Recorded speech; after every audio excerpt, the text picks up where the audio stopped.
Loneliness is the only human emotion that can't be shared. So what if you knew that you would never feel lonely again? Hi, I'm Judy May Murphy, and here is where we gather to transform your life from the inside out.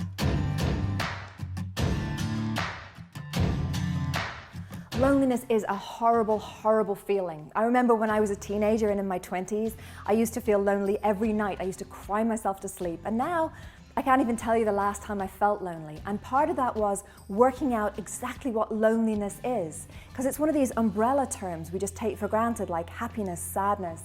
But when we can work out exactly what it is that we're doing, then we can work out what we need to do to change that. So that's what we're going to do here today. I'm going to be teaching you the three fundamentals, the three things that must be there in order for you to feel lonely, and then the three fixes for those. So let's go.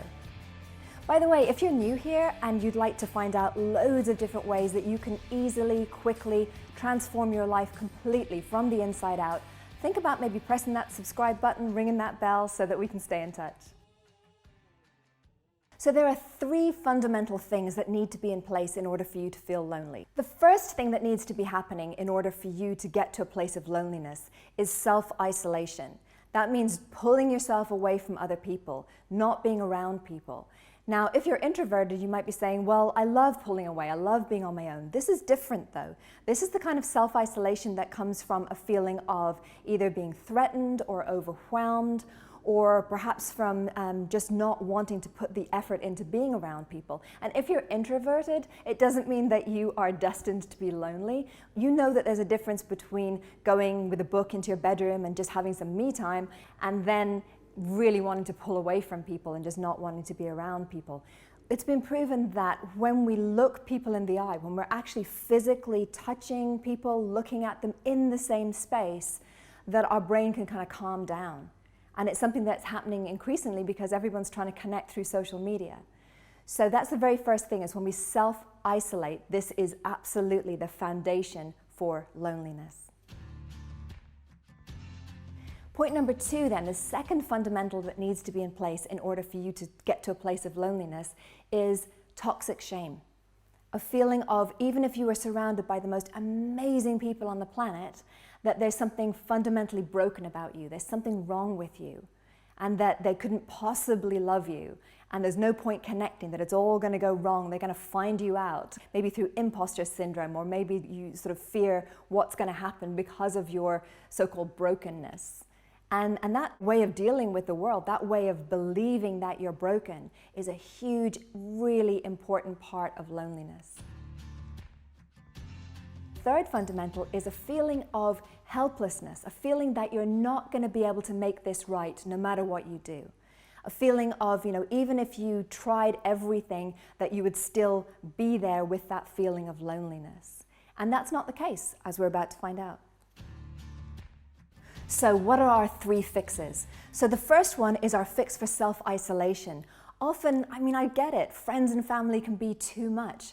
But if that's the case for you, make sure that you are surrounded by community. Even if there's a doorman or somebody in a cafe who you see regularly, just that connection, just that being around other people, having people just nod at you, smile at you, remind you that you're there, remind you that you're human, is really important. So that's step number one, is try to build community without thinking that every single person you meet has to be your best friend or else get completely thrown out the door. Here's a little priming moment to get you ready for that. So our second fix is the fix for the feeling of toxic shame. Now, this is not a quick fix by any means, but we can move forward immediately by remembering that feelings are not facts.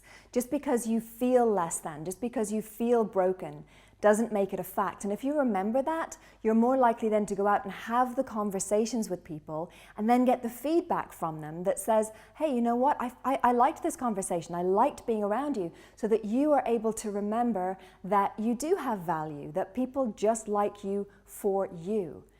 But if we just kind of stay thinking that the feeling of being worthless is a fact, we're less likely to go out and more likely to feel loneliness. So working on your toxic shame every single day, just remembering that this is something you learned how to do. This is something that just didn't happen overnight, and it's not something that's born of fact.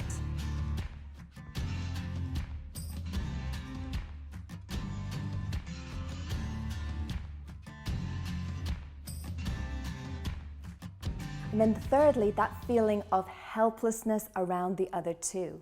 So in order to remind yourself that you're never helpless, that there's always something that you can do something really small, like say to yourself, okay, I'm going to take 2 pieces of action today, not necessarily around loneliness, it could be around any aspect of your life, but just to move things forward, to remind yourself that you can get traction, that you can make things work, that you can transform things.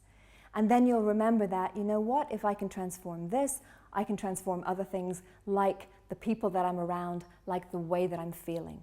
It's really great to have you here. And if you'd like to join us on Instagram, you can do that. It's JudyMay_Murphy. And remember, you've got this.